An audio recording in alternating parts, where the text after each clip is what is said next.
Good morning everyone. Myself Manik. I am a yoga teacher, Maples Academy. Today we will discuss about chapter number 3. Rules and regulations are followed by yoga practitioners. Basically some basic rules are followed by yoga practitioners जैसे age of limitation, ideal place for yoga, ideal diet for yoga, ideal clothes for yoga, way of breathing, condition of stomach. ऐसे कुछ basic rules होते हैं जो yoga practitioner को follow करने पड़ते हैं।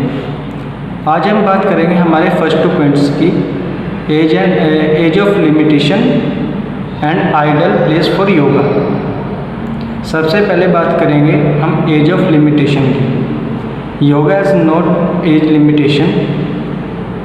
Person of any age can perform yoga, but some type of yoga has age limitation. जैसे कि होता क्या है, हम योगा में कोई एज लिमिटेशन नहीं है। किसी भी एज का पीपल होता है वो योगा परफॉर्म कर सकता है, योगा कर सकता है। बट ट्रेडिशनल जो योग चल रहा है इसमें एज लिमिटेशन होती है। जैसे कि हमारा हठ योग हो गया, अष्टांग योग हो गया और हॉट योगा हो गया, अयंगर योगा हो गया। ऐसे कुछ योगा होती है जिसमें एज लिमिटेशन होती है। अब हम बात करते हैं आइडियल प्लेस फॉर योगा।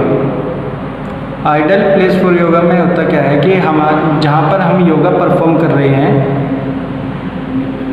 यदि हम रूम में योगा परफॉर्म कर रहे हैं, हम हॉल में योगा परफॉर्म कर रहे हैं, तो हमें ध्यान देना चाहिए कि वो फुल्ली वेंटिलेटेड रूम हो या हॉल हो। और हम योगा आउटडोर भी परफॉर्म कर सकते हैं। बेसिकली हमें ध्यान देना है कि जहाँ पे हम योगा परफॉर्म कर रहे हैं हमारे आसपास, हमारे चारों तरफ एटमॉस्फेयर अच्छा हो, हमारे आसपास पेड़ पौधे हों, जिससे कि हम ब्रीदिंग करते हैं। यदि हम कहीं ऐसी जगह बैठ जाएंगे जहाँ पे धूल मिट्टी उड़ती है, हम ब्रीदिंग करेंगे तो ब्रीदिंग के साथ साथ हमारा धूल मिट्टी हमारे अंदर चल जाएगी, जिससे हमारी बॉडी को बहुत नुकसान पहुँच सकता है। इसलिए आइडियल प्लेस ऑफ योगा में बोला गया है कि हमारा रूम फुल्ली वेंटिलेटेड हो। और यदि हम आउटडोर योगा परफॉर्म कर रहे हैं तो हमारे चारों ओर पेड़ पौधे हों। तो चलिए आज हम बात करते हैं एक आसन के बारे में भी, जिसका नाम है दंडासन।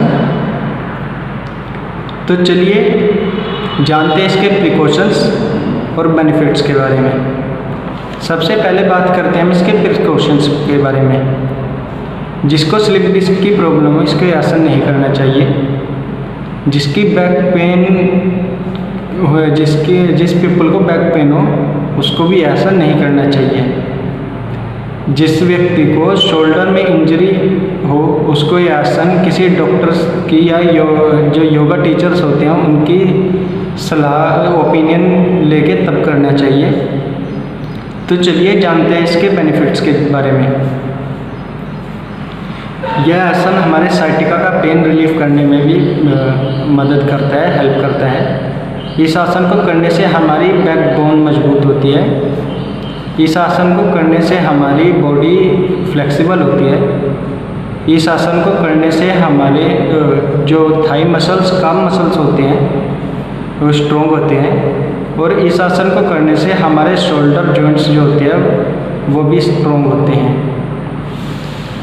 तो आइए जानते हैं दंडासन को करने से पहले हमें किन किन आसन और किन किन सूक्ष्म व्यायाम और स्थूल व्यायाम करना हमारे लिए ज़रूरी है, जिससे कि हम अपने दंडासन को और इम्प्रूव कर सकें और दंडासन हम अच्छे से कर सकें। तो चलिए जानते हैं। सबसे पहले हम सीधे खड़े हो जाएंगे और उसके बाद अपने पैरों को अपने कंधों से थोड़ा कम ओपन करके अपने दोनों हैंड साइड वाइज उठा के शोल्डर रोल करेंगे, क्लॉकवाइज और एंटी क्लॉकवाइज। हैंड अप करते टाइम हमें ध्यान देना है हमें दोनों हैंड्स पैरेलल रहे, शोल्डर के बिल्कुल सीध में रहें। उसके बाद हम अपना नेक मूवमेंट करेंगे। राइट ईयर को राइट शोल्डर पे टच करने का प्रयास करेंगे और लेफ़्ट ईयर को लेफ़्ट शोल्डर पे टच करने का प्रयास करेंगे। ये हमें 3 से 4 बार करना है। फिर हम अपने नेक को अप एंड डाउन मूवमेंट करेंगे। ये भी हमें 3 से 4 बार करना है। उसके बाद हम अपने नेक मूवमेंट में अपने लेफ़्ट और राइट साइड मूवमेंट करेंगे, लेफ़्ट साइड राइट साइड। अब हम अपने पैरों को अपने कंधों से 1 से 2 इंच ज़्यादा खोल के अपने साइड बेंडिंग करेंगे। अपना वन हैंड अपनी बैली पे रख के सेकंड हैंड को, अदर हैंड को ऊपर की ओर उठा के हम साइड बेंडिंग करेंगे।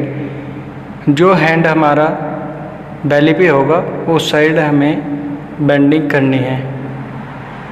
बेंडिंग करते टाइम ध्यान देंगे कि हमारी जो एल्बो है हमारी एंकल के बिल्कुल सीध में रहे, पैरेलल रहे।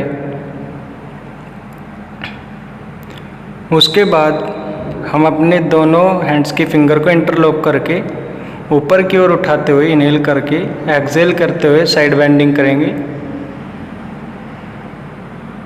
यहाँ पे 1 से 2 सेकंड का होल्ड करके वापस आना है इनहेल करते हुए, और एक्सहेल करते हुए अदर साइड बेंडिंग करेंगे।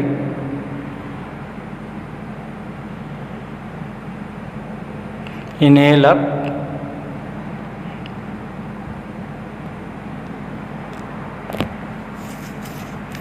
अब हम अपने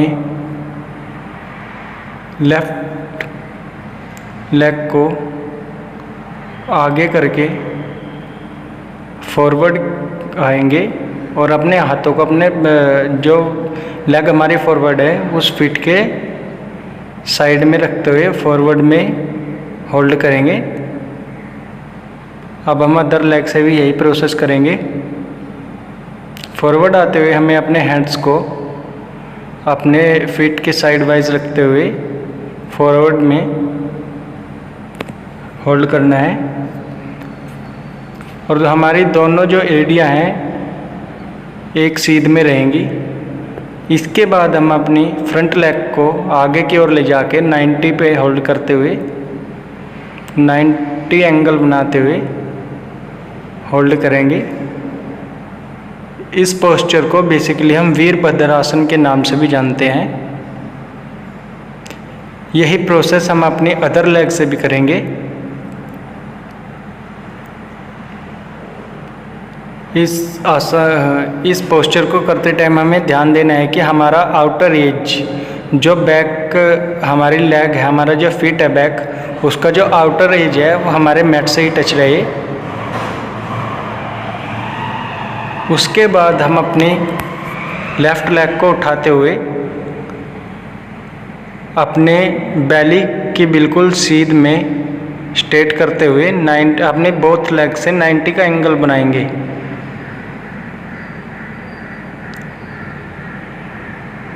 यही प्रोसेस हम अपनी अदर लेग से भी करेंगे। उसके बाद हम अपने दोनों हाथों से अपनी लेफ़्ट लेग की एंकल को ग्रिप करते हुए ऊपर की ओर उठा के फॉरवर्ड आएंगे और अपना चिन को अपने सिन बोन पर टच करने का प्रयास करेंगे। यही प्रोसेस हम अपनी अदर लेग से भी करेंगे।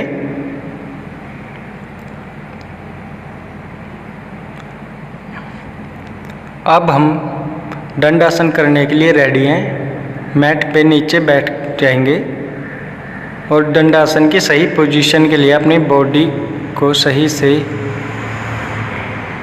रखेंगे। हमें अपने शोल्डर बैक करते हुए डाउन करेंगे जिससे कि हमारी चेस्ट है जो एक्सटेंड हो जाए। इनहेल करते हुए शोल्डर अप और डाउन करते हुए एक्सहेल करके अपने हाथों को अपने हिप्स के साइड में रखेंगे और हमारे पैरों की उंगलियां अंदर की ओर खिंची हुई हो, और एक्सहेल करके हमें रिलैक्स करना है फॉरवर्ड आके थोड़ा। इनहेल करते हुए फिर से हम दोबारा यही प्रोसेस करेंगे। दंडासन करते समय में ध्यान देना है कि हमारी दोनों हैंड्स स्ट्रेट रहे। अंत में रिलैक्स करके एक्सहेल करना है। धन्यवाद। आशा करता हूँ आपको ये वीडियो पसंद आई होगी। Thanks for watching this video.